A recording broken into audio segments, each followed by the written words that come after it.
Washing machine के अंदर कपड़ा धोना कैसा है? वॉशिंग मशीन में अगर कपड़ा धोया जाएगा तो वो पाक होगा कि नहीं होगा? इसका पूरा मुफस्सल जवाब मैं मुताला कर रहा था तो ये फतावे आलिमिया के अंदर पूरा सवाल आ गया। ये पूरा सवाल मौजूद है। क्या फरमाते हैं उलमाए दीन इस मसले में कि कपड़ा धोने की मशीनें साइंस की ईजाद हैं। इसमें एक साथ कई कपड़े धोने की सलाहियत होती है। इसी बुनियाद पर नापाक व पाक कपड़े एक साथ इसमें डालकर धो लिया जाता है। नीज़ धोबी के यहाँ भी पाक और नापाक कपड़े साथ मिला दिए जाते हैं, फिर उन्हें धोया जाता है। पाकी की कैफियत का इल्म नहीं होता। ऐसी सूरत में मशीन और धोबी के हाथ धोए हुए कपड़े को पाक माना जाए या नहीं? फरमाया क्या इस कपड़े में नमाज जायज़ है? तो सवाल ये हुआ, जवाब देते हैं फ़ुक़हा कराम ने नापाक अशिया के पाक करने का जो तरीक़ा इरशाद फरमाया है उसकी तफसील ये है कि अगर नजासत दलदार है, मरइया है, दलदार है, तो उससे तहारत ऐने नजासत के ज़ाइल होने से हो जाएगी। दलदार है, लीद, गोबर, पाखाना लगा हुआ है किसी जगह पर, तो वो साफ़ हो गया तो समझ लीजिए आपका कपड़ा भी पाक हो गया। ऐने नजासत ज़ाइल होने से तहारत हासिल हो जाएगी। अगर वो दलदार है यानी मोटी है, ख्वाह एक बार धोने से या मुतअद्दिद बार धोने से हो, लेकिन मुनासिब क्या कि 3 बार धोया जाए।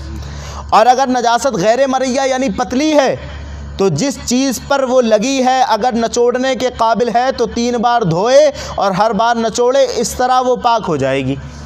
बड़ी किताबों के अंदर भी इसी तरह लिखा हुआ है, जैसे फतावे आलमगीरी के अंदर।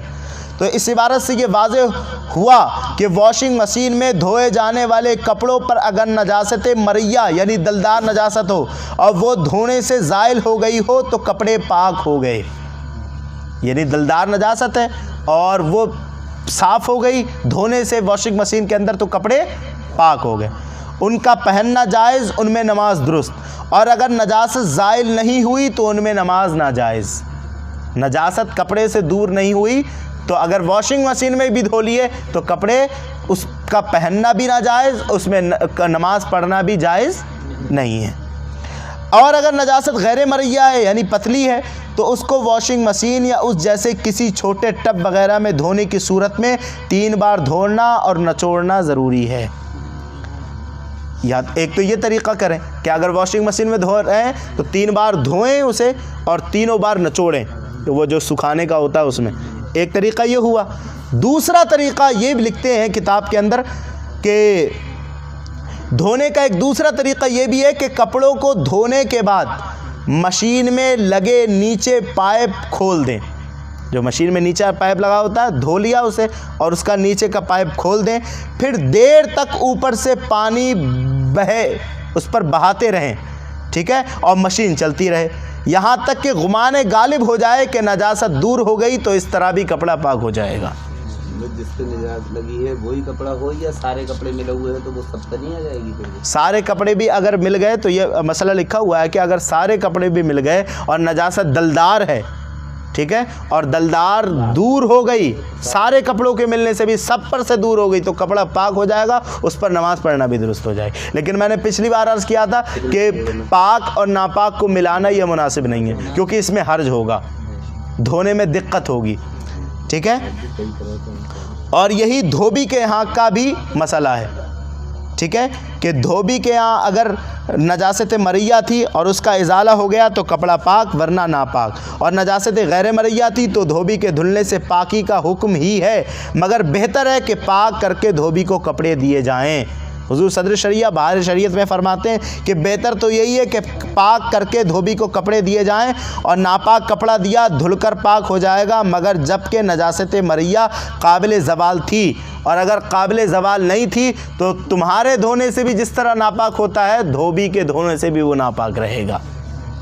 समझ रहे हैं? एक बात और ये, और दूसरी बात ये, आखिरी बात करने लगा हूँ कि मैंने जिस तरह अर्ज़ किया था कि औरतें उमूमन हमारे यहाँ की कपड़े धोती हैं, तो अब तक अगर मैंने बताया था कि अब मुनासिब ये है कि कपड़े हम खुद धोएं जो नापाक हैं, ठीक है।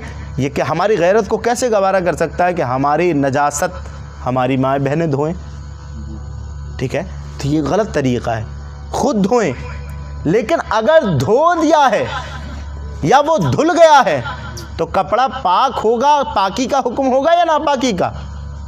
تو اس کے تعلق سے میں نے کہا تھا بعض مفتی فرماتے ہیں کہ کپڑا پاک ہو جائے گا. ان مفتیوں میں ایک مفتی کا نام مفتی تطہیر احمد رضوی بھی ہے، الحمدللہ، جو ہمارے علاقے کے ہیں، علامہ مفتی تطہیر احمد صاحب قبلہ. آپ فرماتے ہیں اس کے تعلق سے کہ ایسی ایک مولوی صاحب نے ایک مسجد میں نماز جمعہ سے پہلے بیان فرماتے ہوئے اعلان فرما دیا کہ کمزور آدمی نجس کپڑے کو اپنی طاقت بھر 3 بار دھو کر ہر بار نچوڑے اور کپڑا سوکھنے کے بعد بھی اس شخص کے حق میں وہ پاک نہ ہوگا جو طاقت میں اس سے زیادہ ہے. کمزور آدمی نے دھویا، جیسا کہ میں نے مثال دی تھی کہ میں نے اگر دھویا اور میں نے اپنی طاقت کے مقابل اسے نچوڑ کر کے پاک کر لیا تو وہ میرے حق میں تو پاک، لیکن دوسرے کے حق میں ناپاک ہوگا. تو اس طرح ایک شخص نے اپنا بیان کیا اور فرمایا، یہ بھی بیان کر دیا کہ اس کو پہن کر نماز پڑھے تو نماز نہیں ہوگی. اور حالت یہ ہے کہ تقریباً سارے گھروں میں کپڑے عورتیں، مائیں، بیویاں، بہنیں اور بیٹیاں ہی دھوتی ہیں. اکثر دھوتی ہیں کہ نہیں دھوتی ہیں؟ تو فرمایا اور عموماً اپنے باپ، شوہر، جوان بھائیوں اور بیٹوں سے وہ کمزور ہوتی ہیں. تو سننے والوں نے حساب لگا لیا کہ ہم تو آج تک کبھی پاک ہی نہیں ہوئے اور آگے رہنا بھی مشکل، کیونکہ یہ کتنے لوگوں کے بس کی بات ہے کہ عورتوں کے کپڑے دھونے کے وقت وہ خود نچوڑنے کے لیے گھر میں موجود ہوں. تو فرمایا میں کہتا ہوں، حضرت فرماتے ہیں، اپنی رائے دیتے ہیں، کہتے ہیں میں کہتا ہوں کہ ایسا اگر کہیں لکھا بھی ہو تب بھی عموم بلوا، یعنی لوگ اکثر اس میں شامل ہیں کہ اکثر عورتیں ہی دھوتی ہیں مردوں کے کپڑے، تو عموم بلوا یعنی عام لوگوں کے اس میں مبتلا ہونے کی وجہ سے یہ حکم نہیں دینا چاہیے کہ وہ کپڑا ناپاک ہو گیا. نہیں تو پھر لوگوں کی پچھلی نمازوں کا کیا؟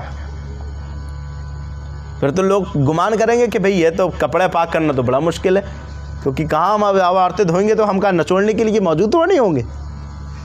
تو فرماتے ہیں حضرت کہ میں اگر کہیں لکھا ہوا بھی ہے تو عموم بلوا یعنی عام لوگوں کے اس میں مبتلا ہونے کی وجہ سے یہ حکم نہیں دینا چاہیے.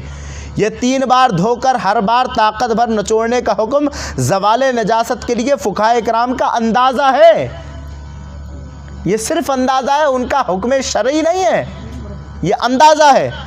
نجاست تو اگر متفق علیہ منصوص ہو یعنی دلیل سے ثابت ہو اور عام طور پر اس سے لوگوں کا بچنا مشکل اور دشوار ہو جائے تو اس میں بھی تخفیف اور آسانی کی راہ نکالنی چاہیے. اس بارے میں اپنی طرف سے کوئی فیصلہ تو نہیں کر سکتا، حضرت کا یہ قول ہے، لیکن اجلہ علماء اکرام اور مفتیان نظام کو ایسے مسائل میں غور و خوض کرنے کی طرف توجہ دلانا چاہتا ہوں کہ عوام کے لیے آسانی کی راہ نکالنے کی کوشش کریں.